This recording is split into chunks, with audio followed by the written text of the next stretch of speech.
It's me, Lexxie. We've talked about some of my food pet peeves a little bit before here on the channel, and well, I wanted to talk about another one today. I like fruit desserts. I like chocolate too. Frankly, I haven't met too many desserts I haven't liked. But one dessert that I will never, ever order in a restaurant is Cobbler. Do I have something against Cobbler? Absolutely not. I make it all the time. So why won't I order it? Because 9 times out of 10, what you get when you order Cobbler in a restaurant isn't really a Cobbler. So let's take a look at what Cobbler actually is supposed to be. It derives its name from cobblestone streets. And if you live in the UK, you absolutely know what cobblestone streets are. But I'll see if I can find a picture to insert over here. But when you're talking about the dessert version, you've got cobbles made out of like a biscuity, cakey, dense dough floating on kind of a mortar made of fruit, resembling a cobblestone street. But most of the time, what you get in a restaurant is any number of other desserts. I found this lovely chart online. I'll stick that over here too, and we'll take a look at it. I have found that most of what you get in a restaurant when you order Cobbler is either a crisp, a crumble, or a buckle.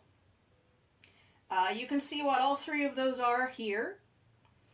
I like crisps, but I want a Cobbler when I order Cobbler. I also like crumble. Same thing goes there. I don't think I've ever actually had a Brown Betty. I know I haven't had a Slump or a Pandowdy. I don't think I've had a Sonker either. So maybe we'll have to try a few of those, won't we? But for now, let's go in the kitchen and I'll show you how to make a Cobbler. Okay, so the first thing you're going to do is put some fruit in your ramekins. Today, we're going to use apple. I've already chopped these up. This is 3 small apples. Frankly, I never measure this part, but you can use any fruit you want.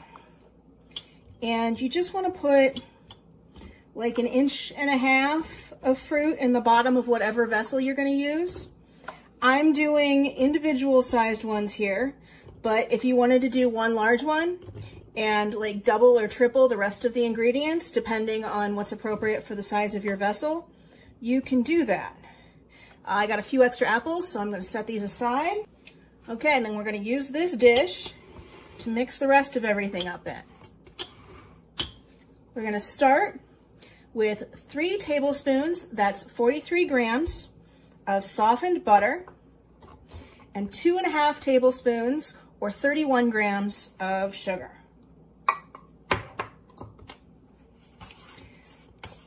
Because this is such a small amount, I tend to do this by hand. I just find it awkward to use the mixer for such a small amount of ingredients.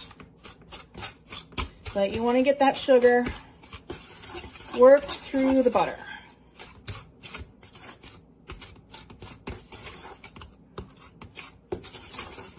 Okay. Next, you're going to add just a little splash of vanilla. Vanilla needs to go in everything, doesn't it? Or at least every baked good. And 2/3 of a cup, or 85 grams of plain flour, a pinch of salt, and 1 teaspoon of baking powder, the zest of half a lemon,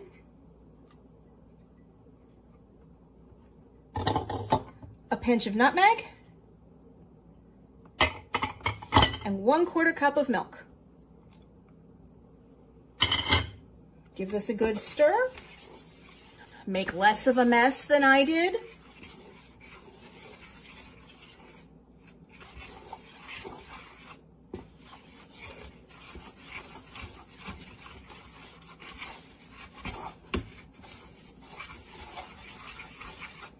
If you find yourself needing a little bit more milk, go ahead and add that. I think I do need a little bit more milk.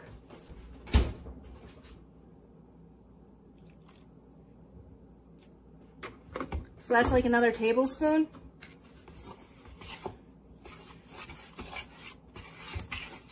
You can always add more, but it's hard to take away.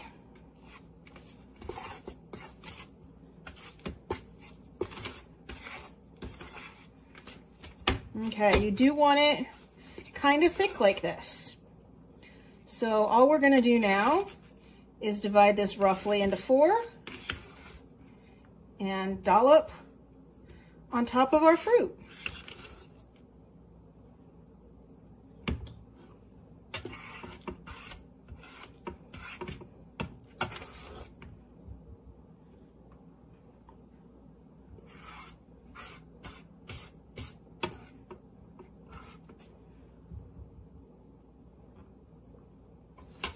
Okay, we've got one more step here. You need 1/4 cup of water, that's 160 milliliters. And you're gonna add in 2 tablespoons of sugar. That is 25 grams.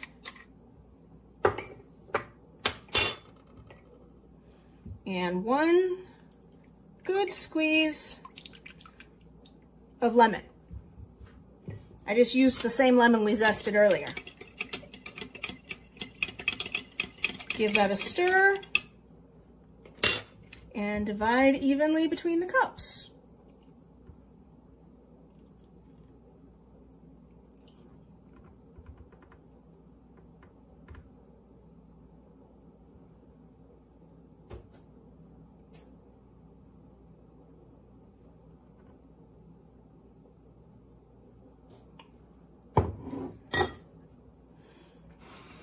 Then after we clean up this mess, these go into the oven at 350 degrees Fahrenheit or 180 degrees Celsius for 28 to 33 minutes.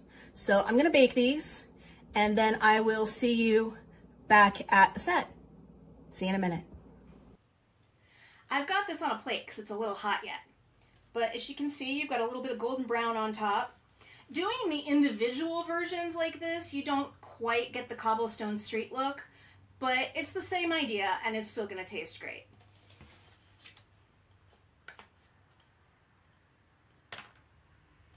You can see how the cakey bit is kind of dense, almost crispy on top.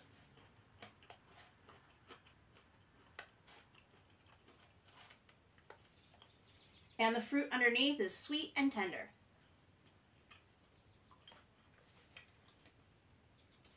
Now, this is a really versatile recipe. You can do it with pretty much any fruit, and you can augment it with other spices if you want. If you wanted to put some cinnamon in that, that'd be great. You could make it with raspberries, blueberries, peaches, anything you want to. And like I said when we were in the kitchen, you can make a bigger version of it so that it does have more of the traditional look, and then it can just be scooped out and served.